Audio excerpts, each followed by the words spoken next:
ഇനി കോൺഗ്രസിലേക്ക് പോയാൽ കോൺഗ്രസിന്റെ അടിത്തറ ശക്തമാക്കാൻ ഉദ്ദേശിച്ചുള്ള AICC സമ്മേളനത്തിന് നാളെ ഗുജറാത്തിലെ അഹമ്മദാബാദിൽ തുടക്കമാവുകയാണ്.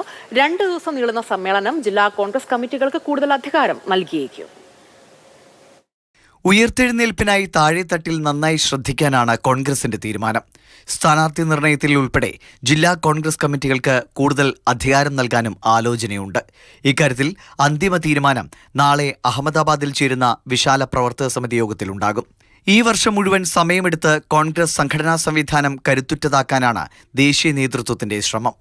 This is a direct interaction with the DCC president by the High Command.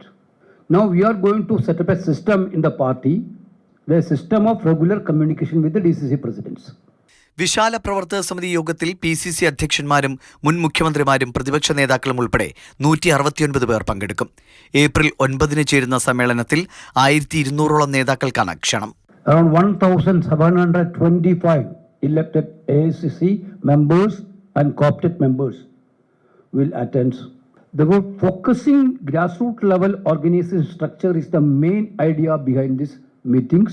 സമ്മേളനത്തിന് പിന്നാലെ DCCകളുടെ പുനഃസംഘടന ഗുജറാത്തിൽ നിന്ന് ആരംഭിക്കും. ഡൽഹിയിൽ നിന്ന് അനൂപ് ദാസ്, മാതൃഭൂമി ന്യൂസ്.